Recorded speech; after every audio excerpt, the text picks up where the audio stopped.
बिस्मिल्लाहिर्रहमानिर्रहीम। अस्सलाम वालेकुम। सारा इन द किचन में खुशामदीद। आज मैं आपके लिए लेके आई हूँ चिकन बादामी कोरमा बनाने की रेसिपी। मुझे कितने दिनों से इसकी फरमाइश थी। आज मैं ऐसी रेसिपी लेके आई हूँ जो कोई भी बहुत ही आसानी से बना सकता है। चलिए सबसे पहले इसका रेसिपी कार्ड नोट कर लीजिए।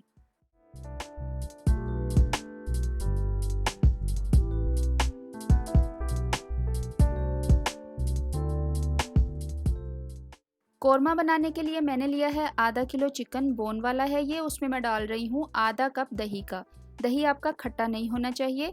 इसमें मैं जो मिर्चें डालूंगी, मेरे पास बहुत तीखी सुर्ख मिर्च है, इसलिए मैं थोड़ी सी 1 चाय के चम्मच से कम डाल रही हूँ। आप 1 चाय का चम्मच डालेंगे।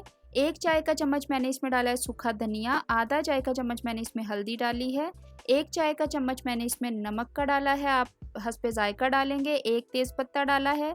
4-5 साबुत काली मिर्चें डाली हैं मैंने, और 4-5 ही मैंने सब्ज़ इलायचियाँ डाली हैं, कोरमे में बहुत अच्छी लगती हैं।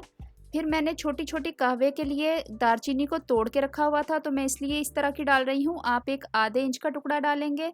और 1 चाय का चम्मच मैंने डाला है इसमें अदरक का पेस्ट, और 1 चाय का चम्मच ही मैंने इसमें लहसुन का पेस्ट डाला है। ये सारे अज्जा हम चिकन को लगा के इसको मैरिनेट करके रख देंगे। आप चाहें तो आप इसको आधा घंटा रख सकते हैं।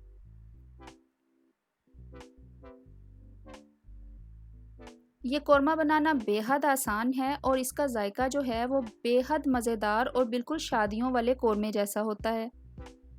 चलिए, इसके लिए मैंने बादाम लिए हैं। देखिए, तकरीबन 1/4 कप ये बादाम लगा लें। मैंने इनको पानी में भिगो दिया था और इनका मैं पेस्ट बना लूँगी। 2-3 रख लूँगी ऊपर से गार्निश के लिए। पैन में मैंने डाला है आधा कप ऑयल का, और इसमें मैं डाल रही हूँ एक बड़े साइज़ की प्याज को स्लाइस करके। जो ब्राउन प्याज होती है वो कोरमे का लाजमी जुज़्व होती है, तो अभी हम प्याज को ब्राउन ही करेंगे। कोरमे का जो कलर है वो प्याज के कलर पे डिपेंड करता है। अगर आप बहुत ज़्यादा ब्राउन कर लेंगे प्याज को तो आपका कोरमा बहुत ज़्यादा ब्राउन होगा, और अगर आप लाइट ब्राउन रखेंगे तो वो लाइट कलर का होगा। अब ये आप पे डिपेंड करता है कि आप किस कलर का कोरमा पसंद करते हैं, तो प्याज को आप उसी कलर का रखेंगे। देखिए, मैं बहुत ज़्यादा ब्राउन नहीं करती हूँ, तो मैं तकरीबन मीडियम ब्राउन जो है वो प्याज को करने के बाद इसको निकाल लूँगी साइड पे। प्याज को हमेशा धीमी आंच पे आप फ्राई करेंगे। देखिए, इसको प्लेट में निकाल लिया है। ये देखिए, इस तरह का इस प्याज का कलर आया है। इसको मैं साइड पे रख लूँगी ताकि हवा लगे तो थोड़ी क्रिस्पी हो जाए। बाकी का जो ऑयल है जो मैंने चिकन मैरिनेट करके रखा था, अब हम इसी ऑयल में वो मैरिनेट किया हुआ चिकन डाल देंगे। फ्लेम को आप हाई कर देंगे। अच्छा, जो मैंने अब इसमें मैं थोड़ा सा पानी डालूंगी। जो अभी जिसमें मैंने बॉल में आपको चिकन मैरिनेट करके दिखाया था, उसी में मैं थोड़ा सा पानी डाल के, ताकि जो बाकी के मसाले हैं वो मैं इसमें डाल सकूं, ज़ाया ना हो। उसी से मैं इसमें तकरीबन 1/4 कप के करीब पानी डाल दूंगी।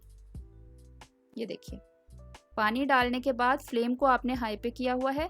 अब इसको आप पकने दें ताकि चिकन जो है वो बहुत अच्छी तरह से गल जाए और बहुत ही अच्छा सा मसाला जो है वो बन जाए।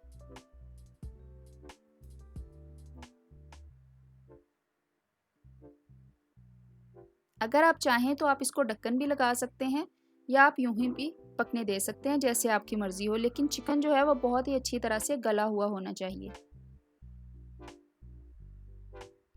चलिए, जो प्याज हमने फ्राई की थी इसको मैं डालूंगी। मेरे पास है 1 कप दही का। दही तुर्श नहीं होना चाहिए। और देखिए, इसमें मैंने डाल के इसको अच्छे तरीके से ब्लेंड कर लिया है। इसको मैं साइड पे रख लूँगी बाद में इस्तेमाल के लिए।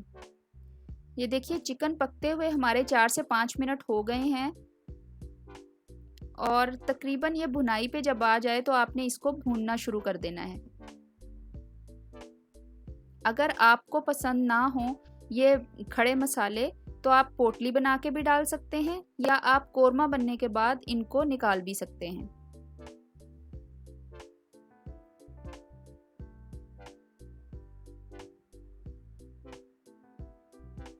देखिए, चिकन तकरीबन गल चुका है, पानी भी इसका तकरीबन खुश्क हो चुका है, और 5 से 7 मिनट हो गए हैं मुझे इसको भूनते हुए। ऑयल ऊपर आ जाए तो आपने वो जो दही मिक्स करके रखी थी ब्राउन प्याज के साथ, आपने वो इसमें डाल देनी है।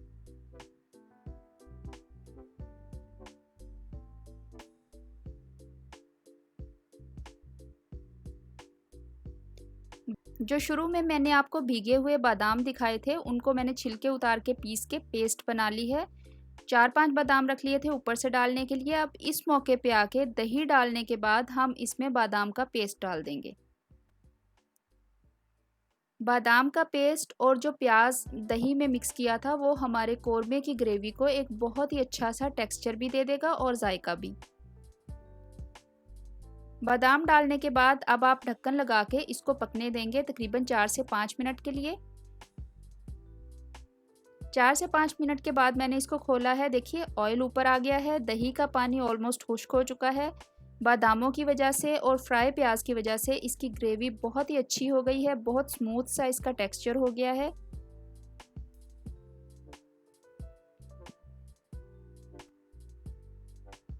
अभी मैं इस मौके पे आके जब थोड़ा सा ऑयल ऊपर आने लगे तो मैं इसमें जायके के लिए क्योड़ा वाटर डालूंगी, जो कि लाजिम है कोरमे के लिए। अच्छा, क्योड़ा वाटर भी आता है और क्योड़ा एसेंस भी आता है। अगर आप क्योड़ा वाटर डाल रहे हैं तो फिर आप 1 टेबलस्पून डालेंगे, और अगर आप क्योड़ा एसेंस डाल रहे हैं तो आप 1 से आधी चाय की चम्मच डालेंगे, क्योंकि वो ज़्यादा कंसनट्रेटेड होता है। देखिए कितना अच्छा खुशनुमा सा कलर इसके ऊपर आया है, क्योंकि मैंने प्याज को बहुत ज़्यादा ब्राउन नहीं किया था। अगर आप प्याज को बहुत ज़्यादा ब्राउन कर लेते हैं तो आपका कोरमा जो है वो एकदम से काला हो जाता है।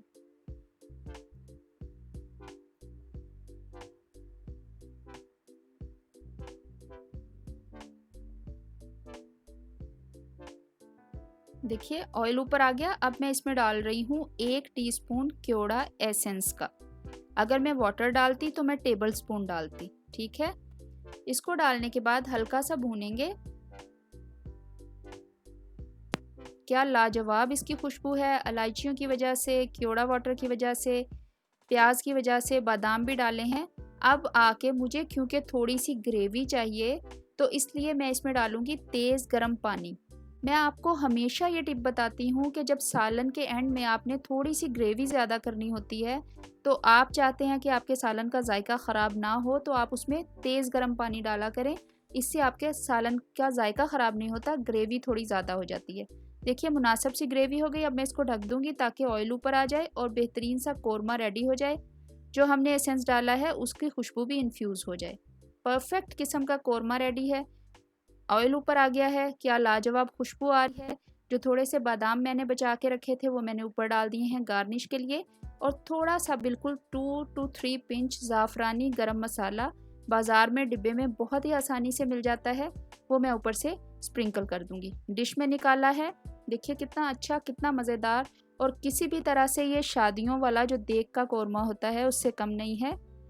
जो मटन का कोरमा होता है वो स्लाइटली डिफरेंट होता है, इंशाल्लाह वो भी आपको बनाना सिखाऊंगी। अच्छा, मैंने नान के साथ इसको सर्व किया है। चलिए मैं अभी आपको टेस्ट भी करके बताती हूँ कि ये कोरमा कैसा बना है।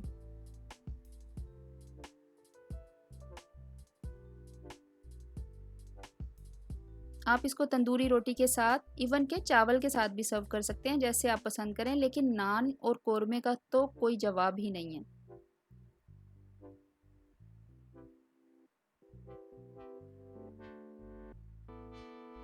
बहुत लाजवाब, बड़ा ज़बरदस्त किस्म का ये कोरमा बना है। गोश्त भी बहुत अच्छा सा गल चुका है। बेहद मज़ेदार खुशबूदार ये कोरमा रेडी है। इसको लाजमी ट्राई कीजिएगा। मेरे चैनल पे नए हैं तो मेरे चैनल को सब्सक्राइब करना मत भूलिएगा। मेरी वीडियोस अच्छी लगती हैं तो लाजमी अपने फ्रेंड्स एंड फैमिली के साथ शेयर भी कीजिएगा। बहुत शुक्रिया।